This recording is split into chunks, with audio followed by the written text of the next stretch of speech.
Well, hello there and welcome to another exciting episode of the Fourth Estate on View Sasa. My name is Waihiga Mwaura and many thanks indeed for taking time to be here with us as we talk about matters regarding media.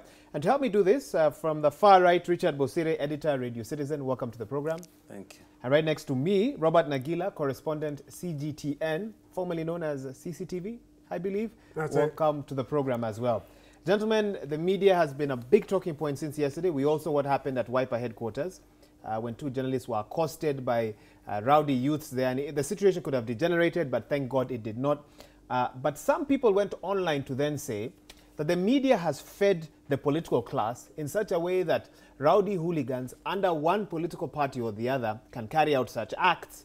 And we could say about 24 hours later, nothing has happened. Do you agree with those who say that we as journalists have allowed these politicians and their supporters to get away with so much that when they do something like this, even directly against media, nothing happens? And Bosire, I could start by getting your thoughts. I think the media freedom has shrunk a bit because this is not the first incident over the election period. We saw in Kisumu, Rashid Ronald of KTN was also harassed by police. No action was taken. Yesterday, we saw the incident, the ugly incident at Wiper headquarters, and I'm very sure, like you, nothing will happen. No action will be taken against the hooligans. Yeah, the apology from the party leaders, I think that was the end of it. Nagila, why will no action be, if we are to buy into Bosire's theory, why will no action be taken out against? It's clear. We saw who was there, we have the footage, but it's like... Well, first of all, I just want to condemn the attack against Francis Kashuri and Ms. Katweri. I think it was deplorable. And we're constantly, it appears, sinking to a new low.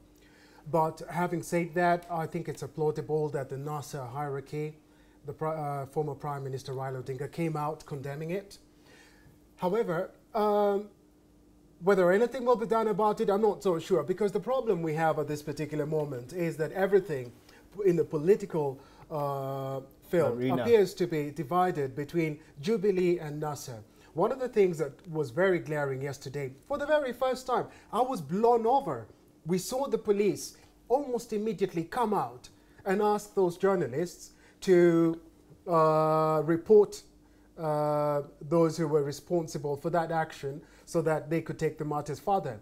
Yet, as my colleague Bosire here has said, you recall that Rashid Ronald, you've got those pictures doing rounds on social media, on social media at the moment, where he's being actually intimidated and harassed by police officers, okay?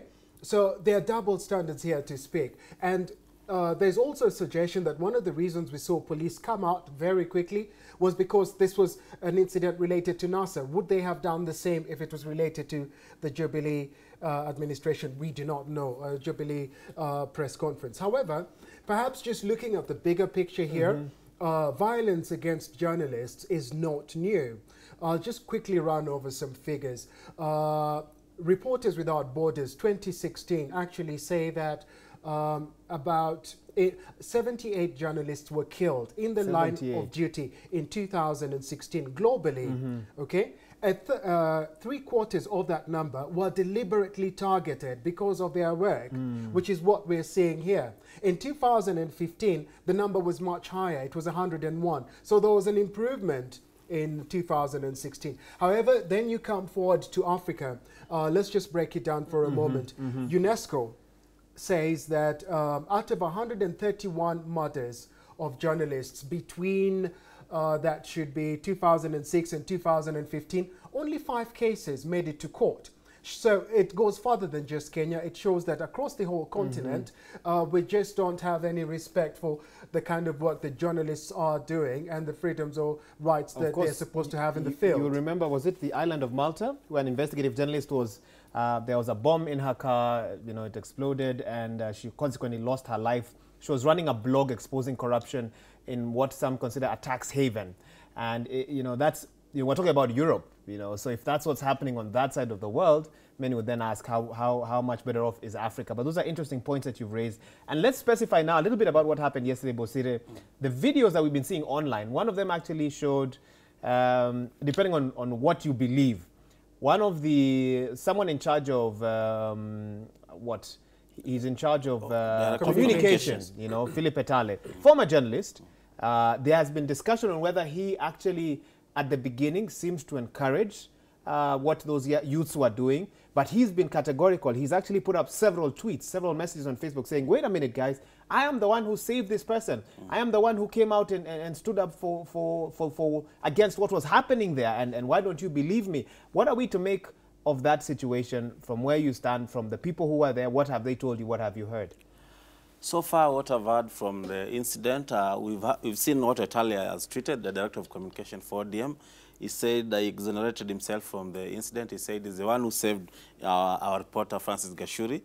And later then we saw the statement from Gashuri, Francis Gashuri. He in fact said that it's Etale who saved him from the hooligans. So I think he has saved Etale from being lynched. Yeah, Etale was being lynched in the social media. And Gashuri, I'm also told police have asked him to record a statement at Mudangar police station, I think. Yeah, but Gashuri has so far said he has forgiven those people who attacked him, so he's ready to drop the case. But what I think is, for now, we should guarantee security to our journalists when they cover these political events, because as we head ahead, things are not very rusty. Okay. Yeah. Guarantee security is something I want you to answer, even as you tell us how should the media fraternity respond to what we saw happening yesterday if the authorities will not do anything, if political parties will simply issue an apology and not, bring forward the individuals who did this, what should the media do? Well, I want to start off with an article in today's Nation newspaper by Kiprono. It's a very interesting column on democracy.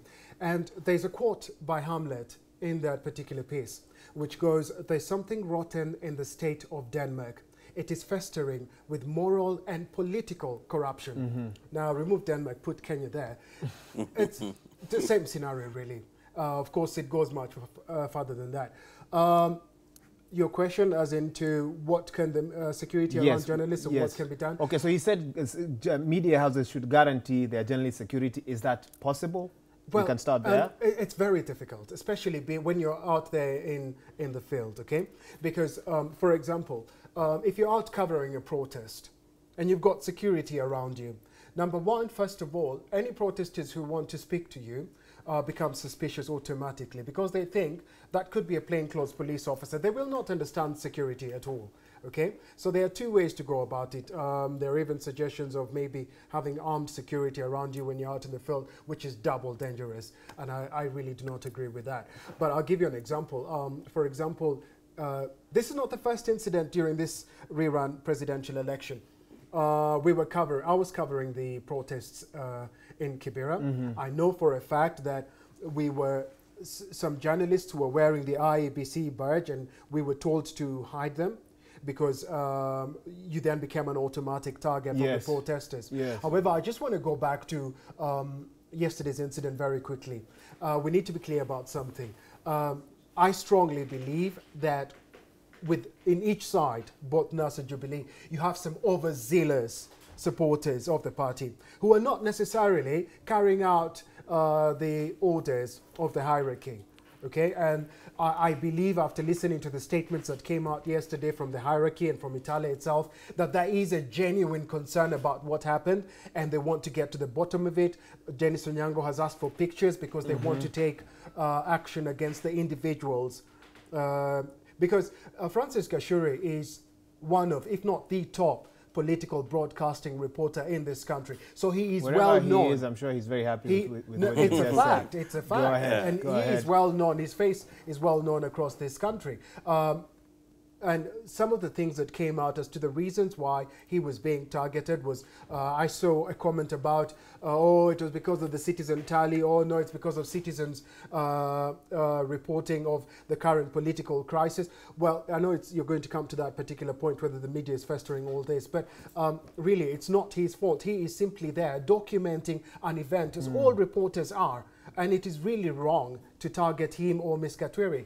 And there's a mechanism. If anyone feels wronged, there's a mechanism that you should follow to have those grievances addressed. But you don't resort to violence. Unfortunately, and I know we're going to discuss this as well, but when you see our leaders fighting on live TV, arguing to the point of insulting, treading insults on national TV, what do you think the people watching actually think? If it's okay for them, it's okay for us as well. The very fabric of our society is torn at this particular moment. It needs to be repaired. And before we can actually begin having that dialogue. Okay. Bosire, we saw a situation after the judgment by the Supreme Court where protests broke out in parts of the country. Local media were accused of self-censoring, and so they didn't carry the protest on the Friday night when the judgment was made. They only told the world what was happening from Saturday moving forward. And so we saw a situation where residents in certain parts of the country where the protest took place saying, we don't want local media here anymore. International media is covering our protests. They are the ones we want. What do you think about a situation like that in a time when a lot of political messages are being sent out? What do you make of a situation like that? And do you think that's still the case right now, where a certain section of the country says, you know what, local media, we don't need you now. International media is telling our stories the way we want them to be told. I think they don't understand how we work. First, before everything else, we are patriots. The country comes first before we think about anything else. If you remember when Trump was elected in the controversial elections, there were protests everywhere in America, but CNN decided to be selective. They only showed us the protests which were peaceful. They didn't show us the protests which were chaotic and people being shot dead. Where did you see these chaotic protests? Do you have another live feed somewhere? They were online everywhere, but not on CNN. The same thing happened here in Kenya. We didn't show people fighting, people celebrating. We decided to do self-censorship, because I think we live in a polarized country, and if we continue doing those live broadcasts, and then we put on air inciting statements from politicians, they can divide the nation. So you do not have any regrets about what media did after the August 8th poll? You don't see that there is a problem when the facts were not reported, even though those things were actually happening? I don't see if we have any problem. In fact, just recently, there was a live event from Pan-African Hotel where our leaders were fighting physically. That's a very bad example to our youth and our children.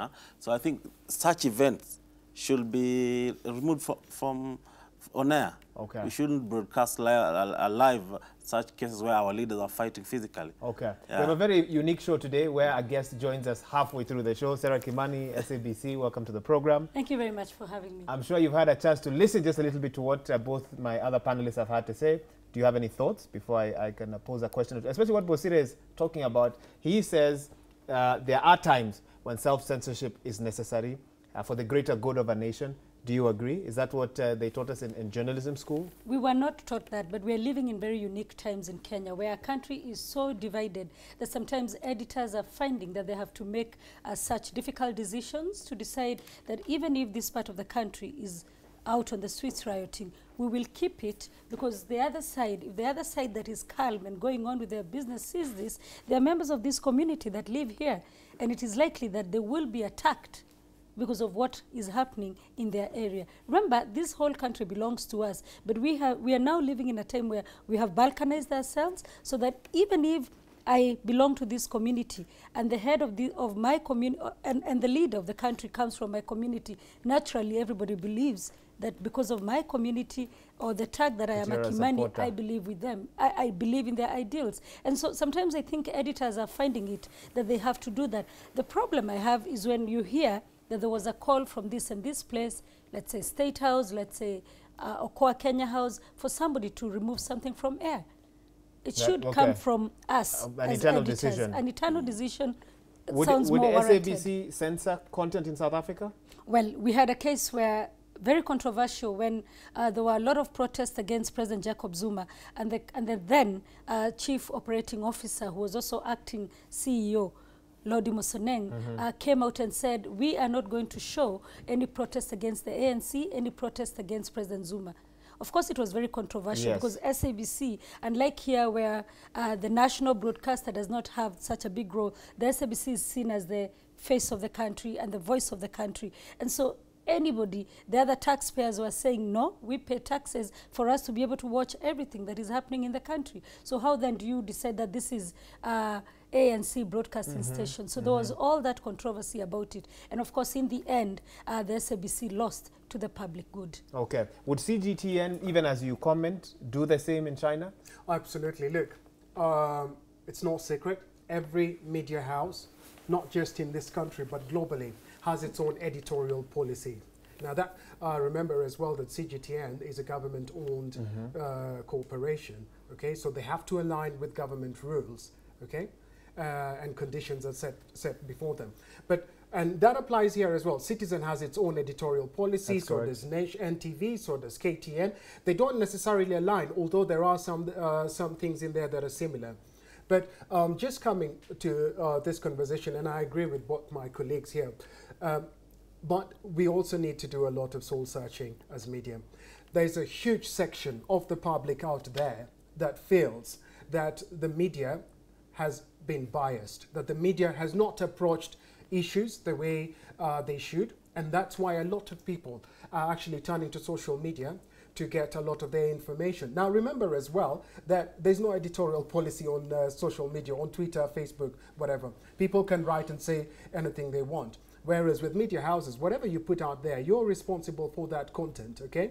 And you could be brought up in a court of law to answer as to how you came across that content and your contents and so on and whatever. But there is a lot of soul searching to do at this particular moment, because a huge segment of society, as I've said, feels that apart from just being biased, we're not reporting the important issues that directly affect and impact the person on the ground.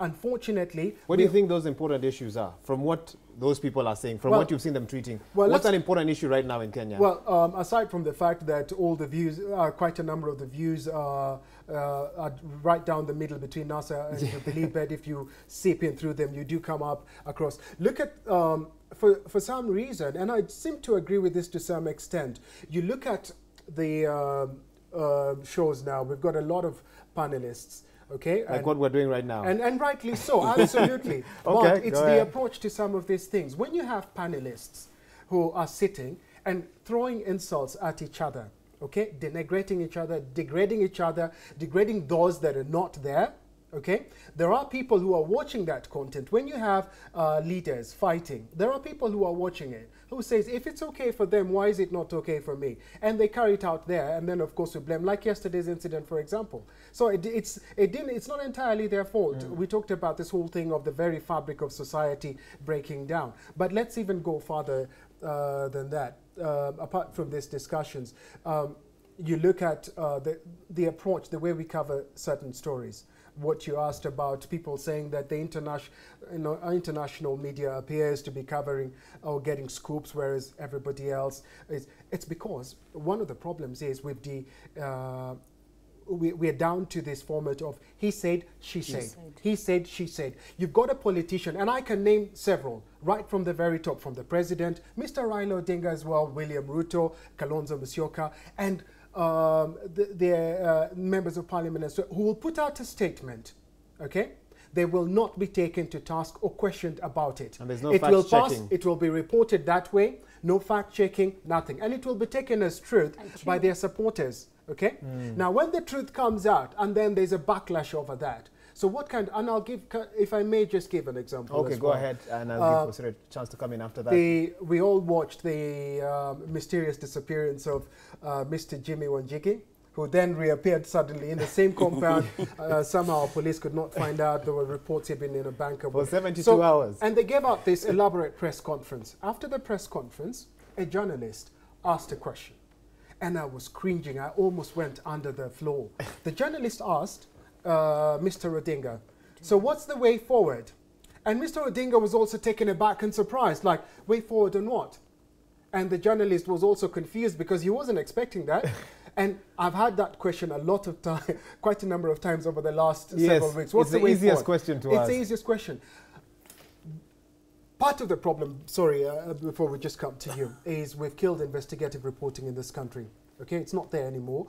Part of the reason for that is because there are reports, and I can't, I'm not sure how true they are or factual, that the government operatives that have been stifling the media voice. So that is part of the problem. So when you don't have the truth coming from mainstream media, what happens? The population looks for another platform where they can get that truth. Okay. Now, and that's what feeds this whole vicious cycle that's coming up and going on. Okay. But you have missed, there are chances that you have missed to tell even these stories that the international media is telling. There has been cries that there's police brutality. Yes. So you go to Kisumu, you show us the riots, yes, you tell us people have been shot, then you go home. The hospital where these people who have been shot have been taken to is just a few meters away. I was in Kisumu, I only spent 6 hours. Within those 6 hours, I was able to go to Manyata, where most of the demonstrators come from. I was able to go to Kondele, where they come from. Remember, I'm not a local, but you're able to peg your story. My story is police brutality. Just take it through the areas very fast. But also, this is where now you move away the story from just police brutality in riots. Take us through. It is true that if you're a young person in Kenya, it does not matter your community. You are an endangered species when it comes to the police. And now, for us in the international media, there's something we call a peg. A peg is where you take a story, because this has happened. Finally, you have this peg that you can now look at all those angles. So you have police are beating people in Kisumu. Well, it's during the electoral period. Few more that keep it, and then come back to Kayole, where every day police will shoot a young man and they'll say this person was a thief. That doesn't take a lot of investigative journalism. Combine all that and put it together. Then you will not have to ask me, why does Amnesty International prefer to call the Financial Times to tell them about police brutality? Why did Dr. Roslyn Akombe call the BBC and give them the first interview? Bosire, you need to, in defense of local media, has local media become lazy, complacent, or are we, being accused of unfairly? I think just before he comes in, either the journalists are too young, or they are lazy, or they don't. I hope you should be asking him. I'm not too young. Do I look young? Of course, I know, Bosire, but listen. Young, yesterday, and I don't know when the show airs, so I should say, on the day that Raila Odinga made the major announcement that the whole country was waiting for, unfortunately, Gashuri had just been beaten. Yes. So he left with the press conference with a group of other journalists. Yes. But I mentioned Gashuri left. Then, of course, I want to say yours truly was not there for reasons beyond our control. Nagila, I think, was also not there. And they moved from Waipa headquarters to Okoa, Kenya. Yes. That's where now Raila was. And Nagila was also not there. So they sit down. Raila Odinga reads this statement. Yes. And I could see him looking around for any questions. Nobody asked. Nobody asked. And this is what happens. The young people, when we go for press conferences, then they say, any questions? I'll ask the first question. The jury will ask. If Nagila is there, they'll ask. And then the press conference closes.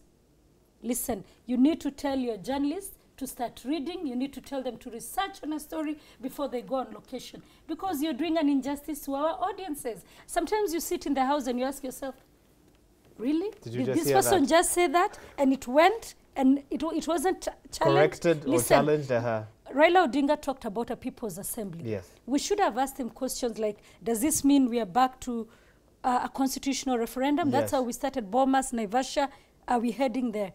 Raila Odinga's talk about petitions, pickets, and what? Peaceful picketing. He has 14 days to go to, he actually has 7 days to go to court. Nobody bothered to ask him, good. are you going to court again? Bosire. I'm in a tough situation. Well, you're not. Unfortunately, you're not holding brief for anyone. Yeah, just speak your thoughts. Yeah, unfortunately, I want to agree with my colleagues on that bit of investigative journalism. I think we have not invested a lot in that sector. Most of us in the local media focus on politics. Even if you look at our news structure, at least 60% of it is politics. NASA, Jubilee, Third Way Alliance, whatever. That one I agree with you. But on the other section of maybe our reporters are young, most of the experienced journalists like Nagila and Sarah Kimani have gone to international medias. They leave the young reporters here to do local stories. And the rest are and the rest who are experienced locally, like myself, they are promoted to sit on the desk, and then they give interns those roles to go and report. That's why, like yesterday, there was no question for Raila Odinga. It was shocking. That was shocking and embarrassing to the local media. Can I just add on to this? And I just want to give an example of how the media is perpetuating the tensions in this country. Okay. For example, and this goes back to my earlier point where we don't interrogate enough. And what Sarah was saying, no questions are asked. Nasser has made it very clear, and I just want to put it out there. I'm not a supporter of Nasser, neither am I a supporter of Jubilee. You're a supporter of facts. I support the facts and the truth, simple as that. Although I'm human, I do get it wrong at times. However, Nasser has made it very clear that it is not a militia, that when it says it's a resistance movement, it is not a rebel movement. But look at all the reporting ever since they announced this movement. Okay, Jubilee has come out to counter what Nasser was saying and says rebel movement, militia. The media has he said, she said, he said, and we've carried on like that with everything else. Now there are 5 principles in journalism that we live our lives by: who, what, where, when, and how. And then there's another one: so what, in terms of how does it impact the particular event or the community or whatever is happening there. Those questions are not being answered. And I don't want to name any names, but I'm just going to give you, as an example, something I watched this morning on your station as well. We're talking about all the media, so I'm not singling out. Okay, so don't throw me out of the show.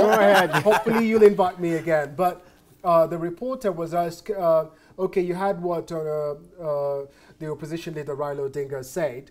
Can you just tell us what's the reaction on the ground? Oh, I think I saw that. And he goes and says, yes, A, B, C, D, and then alluding to Raila's statement, and he goes to whatever he said. You just cannot say something like that. Yeah? Yes, in terms of what the former Prime Minister said and whatever he said, here's somebody to talk about the reaction, okay? But what I like, despite the criticism, is his second guest. He corrected him on air and told him, I'm sorry, you cannot say that, because he made a very controversial statement, which I'm not going to repeat. Okay. But he said, you cannot say that when he's not here to defend himself, okay, which was correct. And also, I think he wanted to tell him that what you're saying is not true and factual, but he also brought it in a very clever way. Yes. And okay, yes, I agree that with Sarah, a lot of the journalists are young and are still trying to gain that experience. So it brings it back to the newsroom. It has to start in the newsroom. The editors then have to detail down in the planning meetings, okay, this is what you're going to do, this is the story you're following, these are the angles we want you to cover, and these are the questions. Because we are at that point now where the editors, I know it's like nursery school, physically need to tell them, ask this question, ask that question, ask that question, okay? But it's not Sending about nursery school. SMS. I literally have like 3 minutes. Wow, this is crazy. A minute each, and we'll have to wind up for now. I think as the media, whether local or international, we have a responsibility to the audience that watches us. You had asked how is it that the international media seems to be getting the exclusives. Almost at this driving point, the agenda for the media in this country. Because at this point, the agenda has moved from the people of Kenya. The government and the opposition know they have those ones already. So what they need to get out is the story outside. They need the international community, the investors and all that to come back to us, to the country. Okay. So where do you take the story? You take it out. So it is not because that they feel we are important, we are more important. But I also realized when I did the interview with former Prime Minister Odinga, the other side was very ready to have us get the response. Yes, I think. Because they want the people, you spoke on this platform. We also want to answer on that platform. On that same platform. Because on that platform, in that country, we have investors in our country. He has funders, or he has also interest in that country. So I think that's what. But the most important thing is that we as a media, whoever you work for, your first responsibility as a journalist when you go out is to your country, is to your audience. Okay. If you remember those two, the rest of the things will fall in place. If your editor is trying to sway you, you will come back and say, you know what, Waihiga, as a reporter, this is what I went out and I saw. This is what they answered. So it will be very difficult for him, even when State House calls, for him not to be able to defend you. I agree with your point that our political players could be looking to get international approval, with those interviews. But let me give an example of something that happened yesterday. At about 9 p.m., Reuters tweeted exclusive story from the Supreme Court, where they say that you're smiling, so you read it. The judges have not received extra security despite their numerous requests for that, and also that if the case on the 25th went through, to its full completion instead of a quorum hitch as we saw, that the judges would have ruled in a certain direction. How hard was it for local media to get that story? Why did a Reuters Africa correspondent, why was he the first one to break it? What was so hard about a Kenyan journalist who lives here, who can easily, get the number of the judges of the Supreme Court and get that information? I don't know, and they have developed relationships. Like, take for example, that is a court story. Yes. So you have journalists in the courtroom who are there daily. Who are there. So it's probably because the sources at the courtroom have been giving out these hints and giving out these exposés. Yeah, exposés, exactly. We used to call Nagila expose. Oh, you used to call him?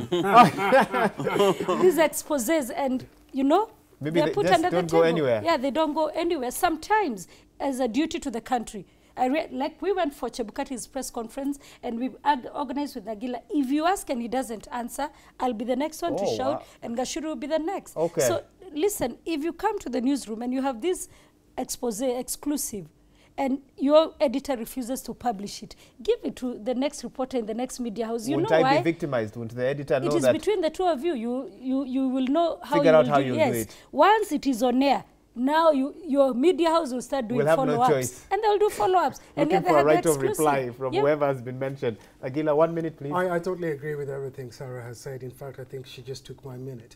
But look, the media is supposed to drive the agenda. We're not doing that.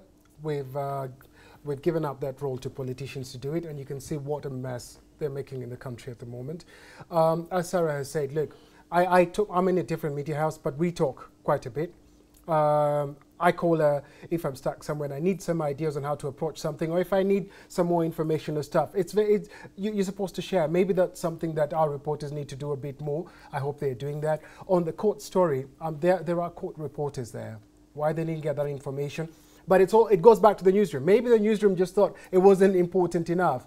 Okay? So you can't really blame the journalists squarely. I know we are all the journalists and the media houses and the newsrooms as well, in how we move forward. But there's a lot of soul searching that needs to be done. Very quickly, you look at what happened August 8th, that election. The nullified presidential The nullified president. There are still so many questions that have not been answered despite the ruling by the courts. You look at this particular one, there are still many questions. We're still waiting for how many Form 32As were Exactly. filled. And that's one of the reasons why investigative reporting is very important. But perhaps the biggest problem we have is we don't follow up stories. Going to Sarah's point on the court, we don't follow up stories, and that is why a story will come, we'll run and do it, he said, she said, and move on to the next. Whereas for us, we will keep following up that story to get up every single detail of that, and that's why maybe some of those scoops are coming. The peace meeting, Anyang Nyong'o and his neighbor, which was a really huge story. Really huge story. It was nowhere in the How did we approach it? Exactly, it was not there. But just it was such a big story. I think I saw a because in the paper. Those tensions are still ongoing, and you saw the vehicles that were attacked yesterday. Yes. There's a huge problem there. We're still not reporting it right, and that's why when there's that lack of information, what do the majority of the population, especially the youth, do? They go onto social media platforms. And whatever they find, they believe. Bosire, parting? I think most of us just focus on non-issues instead of reporting the real issues, like the Kisumu and Kericho border conflict. We are just waiting for people to die before we go and report about it. Like today, the Kalenjin MPs are talking about the conflict in the Kisumu and Kericho border. But we'll just focus on the leaders talking from Nairobi. We won't go to the ground and talk about what's happening on ground. I think that's one of the problems. And also, maybe some people, sources, or they don't trust local media. Like you said, the former Commissioner Kombe, she went to BBC for the exclusive when she was resigning instead of coming to Citizen, or because she doesn't trust us. That's what you feel? Yeah, that's what I feel. And then in the local media, maybe some people have taken sides in the media houses. That's why you see some stories are being killed left, right, and center. Some don't even appear anywhere because people have decided to be gatekeepers. That's why the likes of Sarah and Robert Nagila are able to beat us in our game. But I think there's still room for improvement. We are going to improve and beat you. We still wouldn't. Really glad. Really glad that you're here. You know what? Unique insights. We've never had a show like this here. So much to learn. We saw an incident where a reporter tweeted a story that was supposed to air last week. And then an hour or a couple of hours later, he tweeted that story will not air. Did not give a reason why. And I guess that may be partly what you are alluding to. This is a conversation we must keep having. Many thanks indeed for watching The Fourth Estate on Viewsasa. I am going to call all of you back because I think we've done part 1 of a 10-part series. Just talk about how to take this media forward. And we certainly hope young journalists are watching because the task is upon them to change this field. That's how we wrap up this program. My name is Waihiga Mwaura. Keep it Viewsasa. If you don't know, download the app on Google Play Store. Spread the word. You're watching Viewsasa, a Citizen TV product.